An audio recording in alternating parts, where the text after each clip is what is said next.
اس کے علاج کے لیے اس کے جوس تیار کرنے کے لیے آپ اس کا جوس نکال لیں، اس کو نچوڑ لیا جائے یا جوسر کے ذریعے سے اس کو نچوڑ لیں اور اس کو ہلکی آنچ پہ ہلکا سا اسے پکا لیا جائے اور اس پہ ہلکا سا آپ کالا نمک اور کالی مرچ ایڈ کر کے اس کے بعد شہد اور نیمبو شامل کر کے اگر آپ اسے نوش فرمائیں تو یہ کئی امراض کا بہت اچھا علاج ہے۔ اس کا پانی پیٹ کے دیگر امراض کے لیے بہت ایفیکٹو ہے اور موٹاپا کنٹرول کرنے کے لیے بہت ایفیکٹو ہے، بلڈ پریشر کو کنٹرول کرنے کے لیے اسے بہت مؤثر سمجھا جاتا ہے۔ معدے کی تکالیف، قبض کی جنہیں شکایت رہتی ہے، جنہیں دائمی قبض رہتی ہے، اس کے لیے بھی کدو کا استعمال بہت زیادہ مؤثر ہے۔ ایسے تمام امراض جن امراض میں جسم میں خشکی ہو، جسم پہ داغ دھبے ہوں، بلڈ سرکولیشن جسم میں اچھی نہ ہو، گھبراہٹ ہو، ان میں اگر کدو کا استعمال کیا جائے تو یہ نہایت مؤثر اور ایفیکٹو ہے۔ جی کسی کے اگر کوئی سوالات ہوں پوچھنا چاہیں تو وہ پوچھ لیں۔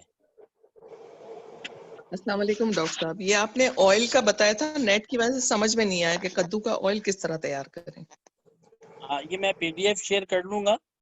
کدو کا آئل تیار کرنے کا طریقہ یہ ہوگا کہ کدو کا پانی حاصل کر لیا جائے، اسے جوسر کے ذریعے یا کسی بھی طرح سے نچوڑ کے، اور سپوز 1 کپ آپ جو ہے وہ کدو کا پانی لیتے ہیں، 1 کپ ہی روغنے تل، جسے تلوں کا تیل کہا جاتا ہے، یہ حاصل کر لیا جائے اور اسے خوب اچھی طرح پکا لیا جائے۔ جب اسے خوب اچھی طرح سے پکا لیں گے تو اس کے پکانے سے یہ پانی جو ہے جو حاصل کیا ہے یہ ختم ہو جائے گا، جل جائے گا اور آئل رہ جائے گا۔ یہ کدو کا تیل اس طرح سے تیار ہوگا جو کہ ڈرنکیبل بھی ہوگا اور مساج کے لیے بھی ٹھیک ہوگا۔ السلام علیکم۔ جی وعلیکم السلام۔ دراصل جو آپ نے مربع بتایا ہے اس میں چینی ڈالنا ضروری ہے۔ آج کل کی چینی جو ہے اس میں ذائقہ بھی عجیب ہے، اس میں سکرین کا ذائقہ آتا ہے، تو کیا چینی پھر اس کو کیسے بنایا جائے؟ چینی کے علاوہ ہی بنانا چاہیے؟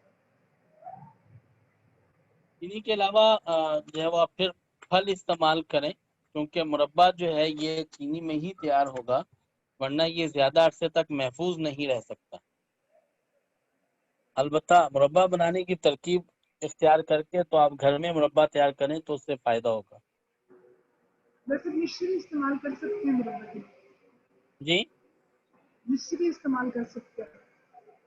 ہاں بالکل مصری استعمال کر سکتے ہیں۔ اس میں ذائقہ نہیں ہوتا، اس میں سکرین کا ذائقہ ہوتا ہے چینی۔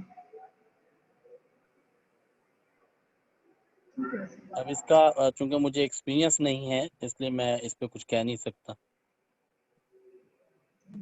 السلام علیکم ڈاکٹر صاحب، کدو کا آپ کس طرح ریکمینڈ کریں گے کہ چھلکے اور اندر جو اس کے گودا ہوتا ہے اس سمیت استعمال کرنا چاہیے یا وہ نکال کے کرنا چاہیے؟ اس کی سب سے اچھی ترتیب یہ ہے کہ کدو ہم اپنی خوراک میں زیادہ شامل کریں، اپنی سبزیوں میں کدو کو سر فہرست رکھیں، چاہے وہ آپ چھلکے سمیت بنائیں یا بغیر چھلکے کے بنائیں، دونوں طرح سے جو ہے وہ اس کا استعمال ٹھیک رہے گا۔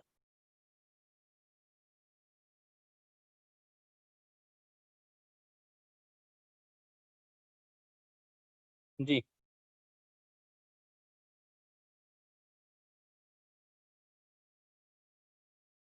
عمومی طور پہ جب نکاہت اور کمزوری بہت زیادہ ہو تو کہا جاتا ہے کہ اگر اسے چھوٹے گوشت کے ساتھ بالکل ہلکی آنچ پہ پکایا جائے اور پھر اس کو استعمال کیا جائے تو یہ کمزوری کو دور کرنے میں بہت ایفیکٹو ہے۔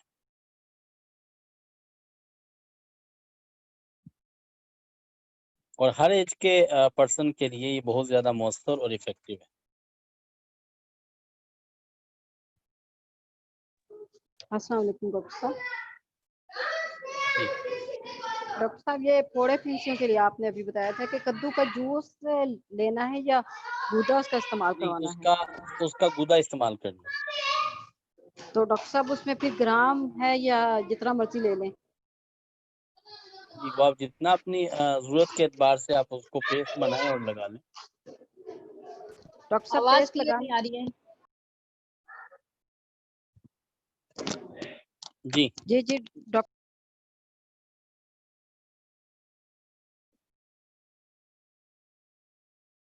جی بتائیے. جی ڈاکٹر صاحب اب آواز آ رہی ہے؟ جی آ رہی ہے. ڈاکٹر صاحب اس کا پیسٹ لگانا ہے تھوڑے پھنسیوں کے اوپر. تھوڑے پھنسیوں پہ اس کا پیسٹ لگانا ہے, کچھ دیر لگا رہنے, اس کے بعد جو چہرہ دھو لیا جائے تو اس سے ٹھیک رہے گا. صحیح ڈاکٹر صاحب. جی کسی نے لکھا کہ اس کا حلوہ بناتے ہیں اور بہت فٹ بنتا ہے, تو بنا کے بھیج دیں تو پھر ہم بتا سکیں گے فٹ بنا کہ نہیں. سر پچھلا لیکچر نہیں اپلوڈ ہوا. جی وہ انشاءاللہ ہوپ فلی یہ آج ہو جائے گا, کل ہو جائے گا. اچھا السلام علیکم ڈاکٹر صاحب. جی وعلیکم السلام. ایک سوال میں یہ کرنا چاہ رہی تھی کہ آپ نے ابھی اس کے کدو کے استعمال پہ یرقان کے لیے بھی کدو کا استعمال بتایا ہے, تو میں آپ سے یہ سوال کرنا چاہ رہی تھی کہ جیسے آج کل دیکھا جاتا ہے اور تجربے میں بھی یہ بات آئی ہے کہ جو بالکل نیو بورن بیبیز ہوتے ہیں وہ ایک دن 24 گھنٹے بھی نہیں گزرتے ہیں کہ وہ ان کو یرقان ہو جاتا ہے, اور کیا نام ہے جی پھر اس کے بعد کبھی کبھی بچوں میں بہت زیادہ بڑھ جاتا ہے, کبھی ایک آدھ ہفتے میں وہ نارمل کی طرف آ کے ٹھیک ہو جاتے ہیں. تو اس کے لیے کچھ پیگنٹ خواتین کو پیگننسی کے دوران ہی کیا کوئی ایسی چیز کھلانی چاہیے کہ وہ جب بچے پیدا ہوں تو ان کو یرقان نہ ہو؟ سب سے کچھ ہے اس کا؟ ترتیب دیکھیں, سب سے بہتر ترتیب جو ہے وہ یہ ہے کہ وہ خوراک استعمال کریں جس خوراک سے خاتون کا ایچ بی بہت اچھا رہے. جی اگر وہ خوراک استعمال ہو جس سے اس کا ایچ بی بہت اچھا رہے اور اس کا ایچ بی ڈسٹرب نہ ہو اور وہ اس اعتبار سے ہیلدی رہے, تو اس میں جانڈس کی سمٹمز زیادہ نہیں آئیں گی ان بچوں میں. اور اس کا جو سب سے بہترین سورس ہے وہ ہماری خوراک ہے.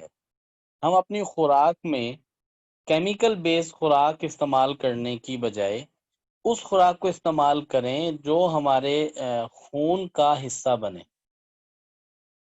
جانڈس کیوں کر ہوتا ہے, اس کو تھوڑا سا ہمیں اس بات کو سمجھنے کی ضرورت ہے. جب ہمارے خون کے خلیات تیزی سے توڑ پھوڑ کا شکار ہوتے ہیں تو پھر جانڈس ڈیولپ ہوتا ہے, اور خون کے خلیات توڑ پھوڑ کا شکار تبھی ہوں گے جب ہمارے خون کی جو اپنی نیچرل سٹرینتھ ہے وہ کم ہو جائے گی. لا محالہ جب یہ خاتون اس مرحلے سے گزر رہی ہوتی ہے تو اس کے جسم میں کیلشیم کی کمی آ رہی ہوتی ہے, آئرن کی ڈیفیشنسی ڈیولپ ہو رہی ہوتی ہے, باقی چیزیں ڈیولپ ہو رہی ہوتی ہیں. اگر یہ اپنی خوراک میں کھجور, زعفران اور اس طرح کی دیگر اگر غذاؤں کو استعمال کرنا شروع کرے اور اس کا معمول رکھے تو یہ جو جب اپنے اس مرحلے سے گزرے گی تو بچہ ان کمپلیکیشنز میں مبتلا نہیں ہوگا. یہ انڈرسٹوڈ ہے. لیکن جب ہمارے ہاں چونکہ کانسیپٹ یہ ہے کہ پہلے 3 مہینے کے اندر تو اس کا کھانا پینا سب کچھ بند کر دیا جاتا ہے, حتیٰ کہ اس سے معمولی سی کوئی ایسی چیز ہو جس کی تاثیر تھوڑا سا گرمی کی مائل کی طرف ہو, اس تاثیر والی چیز کو اسے اسٹرکٹلی بین کر دیا جاتا ہے. اسے اسٹرکٹلی بین کر دیا جاتا ہے کہ یہ تو کھائے گی نہیں, اور انہی 3 مہینے 4 مہینے کے اندر اسے ہیلدی خوراک کی ضرورت ہوتی ہے. اسے ایسی خوراک کی ضرورت ہوتی ہے جس میں وہ اپنے آر بی سیز کو مینٹین کر سکے, اپنے منرلز کو مینٹین کر سکے, باقی چیزوں کو وہ فیس کر سکے, ہینڈل کر سکے. اور انہی دنوں کے اندر ان ساری خوراکوں کو بند کر دیا جاتا ہے. جو خواتین ہیلدی خوراک لیتی ہیں ان خواتین کے ساتھ ان کے آگے بچوں میں کمپلیکیشنز کم ملتی ہیں اور مسائل کم ملتے ہیں. لہذا اس کا سب سے بہتر طریقہ ہے جو ہمارے پاس نبوی غذائیں ہیں ان نبوی غذاؤں کا استعمال ہم جو ہے وہ زیادہ کریں. جیسے یہ کدو ہی کی مثال لے لیں, اگر کدو کا استعمال زیادہ ہو تو یہ کانسٹیپیشن نہیں ہونے دیتا. اگر بیہی دانے کی بات ہو تو بیہی دانہ اگر یوز ہو اور اسے استعمال کیا جائے تو بہی دانہ جو ہے وہ گھبراہٹ اور خفگان، پریشانی، ان چیزوں کو کنٹرول جو ہے وہ کرتا ہے. تو اگر یہ بطور خوراک ان چیزوں کو استعمال کریں، زعفران کو استعمال میں رکھیں، کھجور کو استعمال میں رکھیں، تو کسی ملٹی وائٹامن کی ضرورت نہیں پڑے گی. اور چاہے ہم کتنا بھی اچھا ملٹی وائٹامن لیں، وہ ہماری باڈی میں جا کے برن نہیں ہوگا، کیمیکل ریئیکشن کرے گا. صرف ایک خوراک ایسی چیز ہے جو باڈی میں جاتی ہے اور کیمیکل ریئیکشن کم ہوتا ہے، برن ہوتی ہے، اور پھر وہ جزیات میں تقسیم ہو کے باڈی کے اندر سے جو ہے وہ اس کو اجزاء کو بیلنس کرتی ہے اور جزو بدن بنتی ہے. اور چونکہ یہ آرٹیفیشل بیس نہیں ہوتی، اس سے اس کے مسلز بلٹ ہوتے ہیں، ٹیشوز اس کے ڈیولپ ہوتے ہیں. اس سارے مرحلے کے اندر جو جسم کے اندر توڑ پھوڑ ہوتی ہے وہ ساتھ ساتھ مینٹین ہو رہی ہوتی ہے، اور پھر یہ سمٹم نہیں دیکھنے ملتی. آپ یہ دیکھ لیجئے کہ آج سے 40-50 سال پہلے آپ اپنی ماؤں سے پوچھ لیں، ان کے ہاں یہ یرکان کا ٹرینڈ کتنا تھا بچوں میں، اور آج یرکان کا ٹرینڈ کتنا ہے. آخر کوئی تو ایک ایسا اصول ان کی زندگی میں ہوگا، ایسا نظام ان کی زندگی میں ہوگا جس نظام کے تحت آج ہم نے اس نظام کو چھوڑ دیا تو ہم ان چیزوں کو فیس کر رہے ہیں. جی ڈاکٹر صاحب جی آپ صحیح کہہ رہے ہیں، کیونکہ ماشاءاللہ میری بھی 4 بیٹیاں اور 2 بیٹے ہیں، اور کبھی مجھے نہیں یاد کہ ان کی پیدائش پہ ان لوگوں کو کبھی جوائنٹس ہوا. اور اب جو موجودہ ٹائم میں دیکھتی ہوں، میرے اپنے پوتا پوتی نواسا نواسی یہ جو ہیں سب، ہر پیدا ہونے والا بچہ 24 گھنٹے کے بعد جوائنٹس میں مبتلا ہو جاتا ہے. اور دوسری بات یہ ڈاکٹر تو صاحب، یہ بس جو اگر آپ نے جی پیگننسی کی غذاؤں کے بارے میں بتایا اور شروع کے 3 مہینے کے مسئلے مسائل بتائے، اس میں ایک سب سے بڑا فیکٹر یہ بھی ہے ڈاکٹر صاحب کہ الٹیاں بہت ہوتی ہیں. متلی اور الٹی بہت جن لڑکیوں کو ہوتی ہے وہ کچھ بھی نہیں کھا پاتی شروع کے 3-4 مہینے، اور اس کی وجہ سے وہ کمزور ہو جاتی ہیں اور آگے جا کے بھی یہ کمزوریاں دور نہیں ہو پاتی. دیکھیں اس کی ایک جو بہت بڑی وجہ ہے اس پیریڈز کے اندر وامٹنگ کا ہونا، وہ بائل کی سیکریشن کا قدرے زیادہ ہونا ہے. چونکہ لیور سٹریس لے رہا ہوتا ہے، سٹمک سٹریس لے رہا ہوتا ہے، تو اس کا ایفیکٹ جو ہے وہ ہمارے بائل پہ جاتا ہے. بائل کی سیکریشن زیادہ ہوتی ہے. اگر اس پیریڈ کے اندر خوراک نرم ہو اور لیکوڈ چیزوں کا استعمال زیادہ ہو تو ایسا یہ پرابلم اس طرح سے فیس نہیں ہوگی، اور زیادہ دیر یہ ایمٹی بیلی نہ رہے تب بھی یہ پرابلم کور ہو جائے گی. جی ڈاکٹر صاحب ٹھیک. السلام علیکم جزاک ڈاکٹر اللہ. صاحب. آواز کا جی ایشو آ رہا وعلیکم ہے. السلام. ڈاکٹر صاحب یہ جو آپ نے بتایا کہ مشروم جو ہے یہ اعصاب کی جیسے اعصابی کمزوری ہے اس کے لیے بھی افیکٹو ہوتے ہیں، تو ویسے اس کے علاوہ کس طرح سے اس کو لے سکتے ہیں؟ جس طرح نروس ویکنیس ہو، اور آج کل ہاتھ کو پاؤں جو سن ہو جاتے ہیں، یہ بہت کامن ایک ڈیزیز ہر ایک میں آ رہی ہے، تو اس کا ٹریٹمنٹ کس طرح سے کیا جائے؟ ہاتھ ان میں پیر سے اگر سن ہوتے ہیں تو اس میں بہی دانہ زیادہ افیکٹو ہوگا. جی اس اچھا. کی وجہ یہ ہے اور کہ یہ ڈاکٹر بلڈ صاحب سرکولیشن کو جی بھی بہتر کرے گا، اور جی اس جی کا اثر جو ہے وہ نروز کے اوپر ہے، یہ زیادہ افیکٹو ہوگا. تقریباً جی آدھا سیب کے برابر بہی دانہ روزانہ 1 مرتبہ استعمال کر لیا جائے. جی. اور ڈاکٹر صاحب یہ تو اور بہی دانہ آئیڈیلی کا جو ہوگا کہ اسے سیڈز خالی ہوتے پیٹ ہیں. استعمال کیا جائے. جی جی اچھا. اس کے جو سیڈز ہوتے ہیں جس کا کہتے ہیں کہوا بھی بنا کے پینا چاہیے، تو کیا یہ بھی افیکٹو ہوتا ہے؟ یہ بالکل افیکٹو ہے، لیکن پھل استعمال کیا جائے زیادہ آئیڈیل ہے. ہم یہ تو پھل چاہتے تو ہیں مشکل سے ملتا ہے. کہ نہیں، یہ بہی دانہ جو ہے اس کا مربع آسانی سے مل جاتا ہے.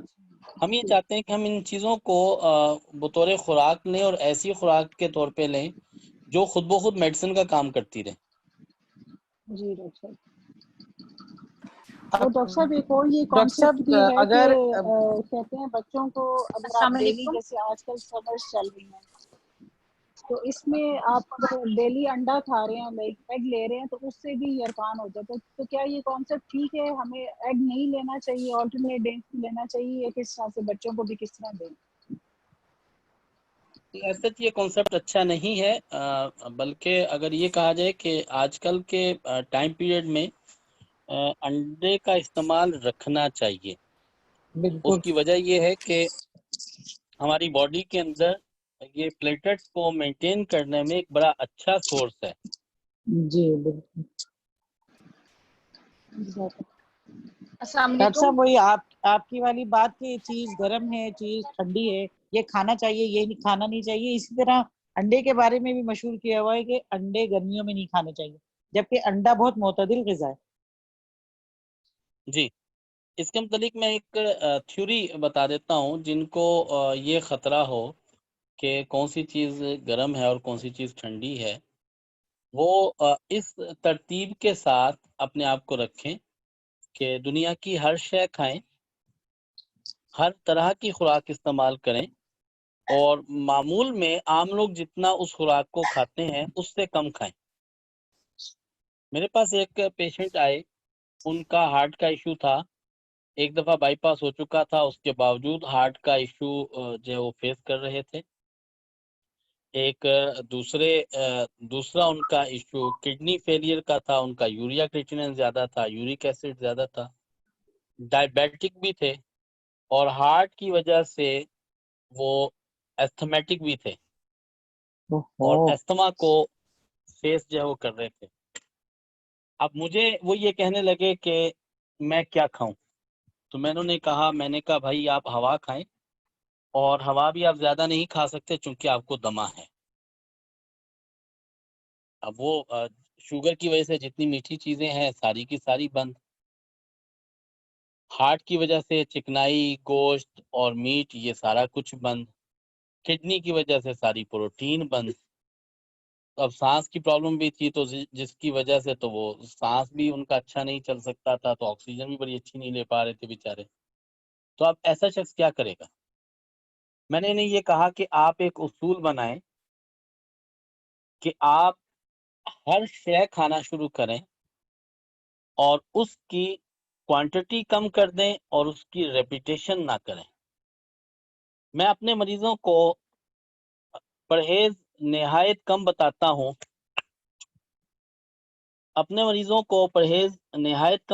ہوں، اور زیادہ پرہیز نہیں بتاتا۔ اس کی وجہ یہ ہے کہ میں یہ چاہتا ہوں کہ ہم غذا کے اوپر آ جائیں اور اپنے آپ کو غذا کے ساتھ ہم ڈرائیو کریں۔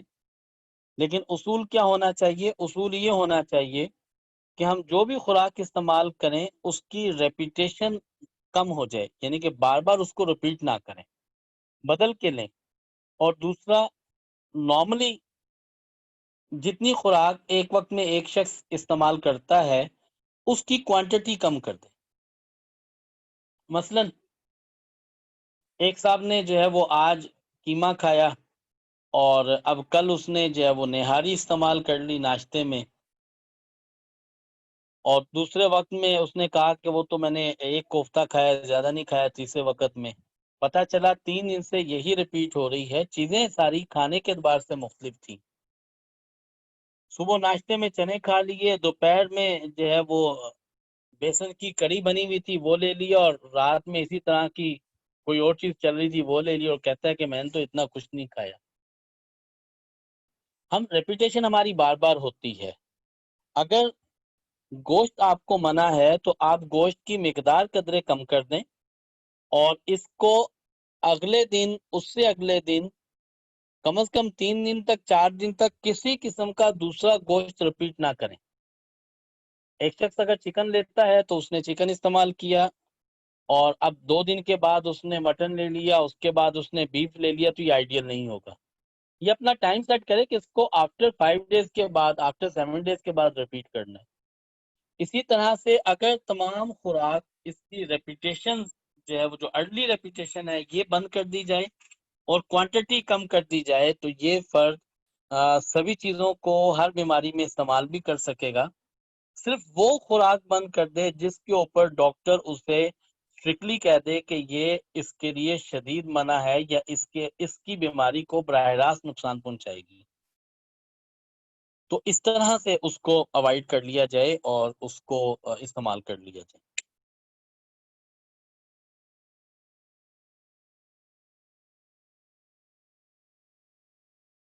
جی جی بالکل ٹھیک ہے ڈاکٹر صاحب، جزاک اللہ.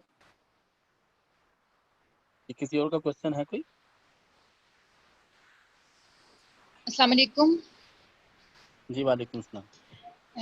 ڈاکٹر صاحب یہ پوچھنا تھا کہ اگر کوئی یہ ہارٹ کا پیشنٹ ہے اور ساتھ میں شوگر کا بھی ہے تو پھر بھی وہ بہی دانے کا وہ مربع لے سکتا ہے؟ ہارٹ کا پیشنٹ ہے اور شوگر بھی ہے تو اس کے لیے بہتر ہوگا کہ یہ بہی دانہ اگر اس کی شوگر کنٹرول ہے تو پھر اسے استعمال کرے. ادروائز ایک صورت یہ بھی ہے کہ بہی دانے کا مربع لے اور اسے اچھی طرح سے دھو لے اور پھر اسے استعمال کر لے تو پھر اس کے لیے آسان ہوگا. اور دوسری صورت یہ ہے کہ وہ کلونجی کا قہوہ پیے اور لہسن کا استعمال کرے، اس سے انشاءاللہ اسے ہارٹ کے ایشو کے اندر فائدہ زیادہ ہوگا. تو ڈاکٹر صاحب دھونے سے اس کی وہ غذائیت میں فرق نہیں آ جائے گا نہیں کیا؟ وہ جو نہیں غذائیت میں ایسا تو اس سے فرق نہیں آئے گا. اس کی وجہ یہ ہے کہ وہ جو شیرہ یا چینی استعمال ہو رہی ہے وہ ایسا اسے پریزرو کرنے کے لیے، اسے سیو کرنے کے لیے استعمال ہوئی ہے. السلام علیکم ڈاکٹر صاحب. یہ تخم ریحان کے بارے میں آپ نے مجھے بتایا تھا انگلش نیم بیسل سیڈ ہے، اس کو تخم ملنگا کے نام سے ہی بتایا جاتا ہے بیسل سیڈ کو. تو آپ مجھے تھوڑا سا گائیڈ کریں پلیز، کیونکہ آن لائن اس کو مشکل ہو رہی ہے تھوڑی. یہ مشہور بیسل سیڈ کے نام سے ہی ہے. اگر آپ کسی پنسار سے بائی کریں گے تو پھر آپ کو ریحان سیڈ ہی کہنا ہوگا. وہ تو پھر تو کراچی اس کو سے فرق ہی اس کا پہلے انڈرسٹینڈ کرے گا. پاکستان میں ہی اویلیبل ہوگا ڈاکٹر صاحب، یہاں تو آن لائن آپ کس چیزیں. کنٹری میں ہیں؟ میں کینیڈا میں ہوں جی. کینیڈا میں. میں آپ کو ابھی اس کا نیم جو ہے وہ ایگزیکٹ چیک کر کے پھر بتاتا ہوں، ورنہ گروپ میں شیئر کرتا ہوں. ضرور ڈاکٹر صاحب، بہت جزاک اللہ. السلام علیکم ڈاکٹر صاحب. مجھے یہ پوچھنا تھا کہ کدو کا جو ہے وہ کہتے ہیں کہ کدو کا جو جوس ہوتا ہے، ایکسٹریکٹ ہوتا ہے اس کا، وہ بہت اچھا ہوتا ہے. تو کیا وہ بھی اتنا ہی فائدہ کرتا ہے جتنا کدو کھانے سے فائدہ کرتا ہے، یا وہ ہاضمے میں تھوڑا مشکل ہوتا ہے؟ نہیں، فائدہ اتنا ہی کرے گا، لیکن اگر کدو آپ پورا استعمال کریں گے تو اس کے ساتھ آپ کو فائبر بھی ملے گا، اور فائبر کا آپ کو الگ سے ایک اچھا ایفیکٹ آئے گا. جزاک اللہ. ڈاکٹر صاحب جی آج کل پاؤں کی ایڑیاں جو ہے نا وہ درد کرتی ہیں، تو اس کے لیے بھی جو ہے نا کچھ بتایا جائے. اس میں یہ سفرجل یہ بھی افیکٹو ہے، اور اگر کدو کا استعمال کریں تو اس سے بھی فائدہ ہوگا، چونکہ آج کل کے موسم کے اعتبار سے یہ سبزی بہت مؤثر اور بہت افیکٹو ہے.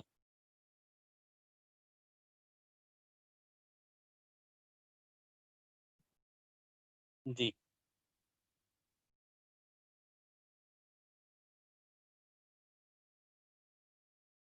سر ایک چھوٹی سی ریکویسٹ تھی. آج ہمارے علاقے میں 7 سے 9 بجے تک جو ہے نا انٹرنیٹ کا کوئی ایشو تھا، تو وہ انہوں نے کچھ اسٹرائک کی ہوئی تھی. تو 9 بجے میں نے ابھی کھولا ہے اور بالکل لاسٹ آپ کے کویشچنز چل رہے ہیں. تو سر پلیز کچھ ہو سکتا ہے کہ آج کی ریکارڈنگ ہمیں مل جائے؟ جی انشاءاللہ یہ ہم گروپ میں شیئر کر دیں گے. جزاک اللہ سر.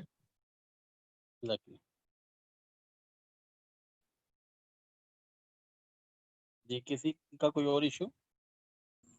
السلام علیکم سر. جی وعلیکم السلام. جی سر یہ پوچھ رہی تھی یورک ایسڈ کے بارے میں، کہ جو صبح اکثر اٹھتے ہیں تو پیٹوں میں کافی تکلیف ہوتی ہے، جلن وغیرہ، اور پاؤں زمین پر رکھا نہیں جاتا. یورک اس کے لیے ایسڈ کے بتائیے علاج گا. کے لیے یورک ایسڈ کے علاج کے لیے ہلدی کا استعمال کیا جائے. 1/4 ٹی اسپون ہلدی روزانہ شام عصر کے وقت میں استعمال کریں. یہ ایک اس کے لیے بڑا افیکٹو ثابت ہوگا. ہر کھانا کھانے سے پہلے اگر سیب کا سرکہ یہ استعمال کیا جائے تو اس سے بھی اس کو فائدہ ہوگا. پروٹین، دالیں، گوشت اس کا استعمال کم کر دیں. اچھا کم کر دیں یا بالکل ختم کر دیں؟ جب تک ٹھیک نہیں ہوتا اس وقت بند کر دیں. اچھا اچھا جی صحیح. جزاک اللہ خیر. سر رومیٹاؤڈ جی ارتھرائٹس کے لیے بھی ڈاکٹر اچھا ہے یہ بہی دانہ؟ جی رومیٹائڈ آرتھرائٹس کے لیے اس میں سپورٹ اس سے ضرور ہوگی. ٹھیک ہے. تو اور مزید کیا استعمال کرنا چاہیے کہ وہ، کیونکہ وہ کافی لاسٹ اسٹیج تک پہنچ گیا ہے نا؟ تو اس میں کیا مطلب ایسی خوراک دیں کہ جو ان کو تھوڑا سا سپورٹ کرے؟ ویکنیس بھی بہت ہو جاتی ہے اس میں. تو اس میں جنجر اور ٹرمیرک، ادرک اور جو یہ ہلدی ہے، اس سے فائدہ انہیں زیادہ ہوگا. ٹھیک ہے، جزاک اللہ. ڈاکٹر صاحب سیب کا سرکہ ہر کھانے کے بعد کتنی چمچ لینا ہے یورک ایسڈ کے لیے؟ ہر اور کھانا ہلدی کھانے کے سے بعد؟ پہلے ایک ٹیبل اسپون لیا جائے ایک گلاس پانی کے اندر. اور ڈاکٹر صاحب ہلدی کتنی بتائیے آپ نے؟ Quarter T spoon. بہت شکریہ. جزاک اللہ. السلام علیکم ڈاکٹر صاحب، یہ یورک ایسڈ کے لیے ہلدی پانی کے ساتھ لینی ہے دودھ کے ساتھ، دودھ میں ڈال کے لینی ہے؟ دونوں طرح لے سکتے ہیں، دودھ کے ساتھ زیادہ اچھا. اور یہ جو آپ نے سیب کا سرکہ بتایا، تو یہ مطلب مجھے کسی نے کہا تھا کہ یہ جن کو یہ ہڈیوں کا پانی کے تھوڑا ساتھ. مسئلہ ہوتا ہے کہ یہ نہ لیں، ہڈیوں اور دانتوں کا جن کو مسئلہ ہوتا ہے. نہیں، اس کو اگر لیا جائے تو ٹھیک ہوگا. وہ ڈیپینڈ کرتا ہے پرسن ٹو پرسن، کس کی کیا کنڈیشنز ہوں گی اور سمٹمز کیا ہوں گی. اس سمٹمز کے اعتبار سے سلیکٹ کیا جا سکتا ہے کہ اس کو چلنا چاہیے کہ نہیں چلنا چاہیے. اور اگر کسی کے مطلب دانت خراب ہوں، بھور وغیرہ رہے ہوں، یا پھر ویسے کوئی کیڑے وغیرہ کا مسئلہ ہو دانتوں میں، کچھ اس طرح پرابلم ہو، تو وہ بھی لے سکتا ہے سیب کا سرکہ؟ مطلب کوئی مسئلہ تو نہیں ہوگا دانتوں میں؟ جی، نارملی لے سکتے ہیں. اور لینا کیسے ہے یہ؟ کتنے پانی میں کتنا؟ ایک ٹیبل سپون ایک گلاس پانی میں کھانے سے پہلے لے لیا جائے. ٹھیک ہے، جزاک اللہ. جزاک اللہ. ڈاکٹر صاحب یہ بہی دانہ جو ہے یہ اسکن الرجیز میں بھی فائدہ کرے گا؟ جی، اس میں فائدہ کرے گا. جیسے میری چھوٹی بیٹی پریگنٹ ہے اور ابھی 2-3 دن سے مسلسل اس کی ہاتھوں کی انگلیوں کے بیچ میں، پیروں کی انگلیوں کے بیچ میں بالکل باریک باریک گرمی دانوں جیسے دانے ہو گئے اور کھجلی چلتی رہتی ہے. اچانک ہی اسے ہوئے ہیں تو کاسنی استعمال کرایا جائے. کاسنی کو جیسے وہ بیجوں کو پانی میں بنا کر اس کا وہ جی، بیجوں پلایا کو جائے. پانی میں 1 لیٹر پانی میں 1 ٹیبل سپون ملا کے تو وہ استعمال کیا جائے تو اس سے فائدہ زیادہ ہوگا. جی ٹھیک ہے ڈاکٹر صاحب، شکریہ بہت. جزاک اللہ. ڈاکٹر صاحب یہ ریحان کے وہ میں نے آرڈر کر لیے تھے، چھوٹے چھوٹے سے ان کے دانے ہیں، تو ساتھ میں نے ان کے پودے بھی لے لیے، تو ان کو پودوں کو بھی ڈیلی اس کے پتے اور السلام علیکم ڈاکٹر صاحب. دانے دونوں کو استعمال کر سکتے ہیں؟ جی، دونوں استعمال کر سکتے ہیں. اوسمیوم سیڈ جو ہے یہ اس کا ریحان کا انگلش نیم ہے. اس نام سے یہ منگوا لیے جائیں جن کو تھوڑا سا ڈیفیکلٹی ہو اپنے علاقے میں اس کو ٹریس آؤٹ کرنے کے اعتبار سے. ڈاکٹر صاحب نام دوبارہ بتائیے گا. اوسمیوم سیڈ میں نے میسج کر دیا ہے، اس کو چیٹ میں دیکھ لیا جائے. گروپ میں بھی نام شیئر کر لیں گے انشاءاللہ. اوسنیم سیٹ. جزاک اللہ ڈاکٹر صاحب. جی.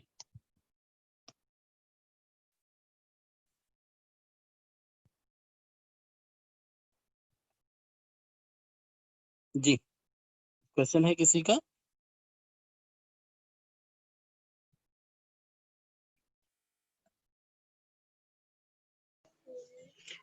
ڈاکٹر صاحب یہ بہدانہ کیا ہے؟ بہدانہ جو عموماً سال پہ ملتا ہے اور خشک ہوتا ہے. اب مجھے اندازہ نہیں ہے کہ وہ کیا ہوگا. اسے سفر جل کہتے ہیں اور آسانی سے یہ دستیاب ہو جاتا ہے. نہیں ڈاکٹر صاحب، جیسے عموماً وہ بچوں کے، جیسے کہ چھوٹے بچوں کے، ہمارے جیسے کہ گھر میں بزرگ ہوتی تھی تو وہ دیتی تھی دادی نانی وغیرہ، جیسے کہ اس کو پوٹلی بنا کے اس کے دانے سے آتے ہیں یا جیسے بیج ہوتے ہیں تو وہ پھول جاتے ہیں، اس کے اندر سے لیسدار مادہ نکلتا ہے جو بچوں کے منہ میں لگایا جاتا ہے. وہ کیا چیز ہوتی ہے؟ مجھے اس کا اندازہ نہیں ہے اس طرح سے.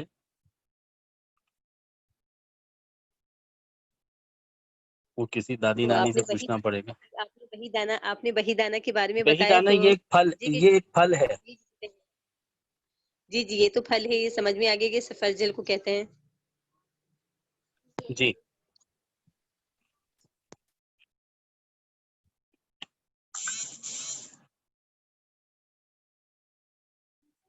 ڈاکٹر صاحب ہمبی کے پہچان کے بارے میں بتائیے، کون سی زہریلی ہوتی ہے اس کی اقسام، اس کی کیا پہچان ہے اس جو کے اوپر زہریلی الگ سے کچھ چیزیں، اس کی پہچان کے اعتبار سے کچھ چیزیں میں انشاءاللہ گروپ میں شیئر کر دوں گا.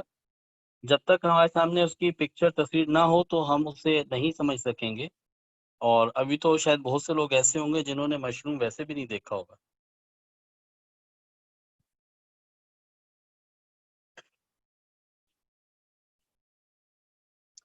جزاکم اللہ خیر، جزا الجزا، احسن الجزا. کل انشاءاللہ العزیز جو ہے وہ اسی وقت میں اپنے نئے ٹاپکس کے ساتھ، عنوانات کے ساتھ ہم شریک ہوں گے. ایک دن کا لیکچر ہمارا صرف ڈیزیزز پہ ہوگا، جس میں بیماریاں اور ان کا حل، اس کے متعلق جو نسخہ جات ہوں گے وہ انشاءاللہ ہم آپ کے ساتھ شیئر کریں گے.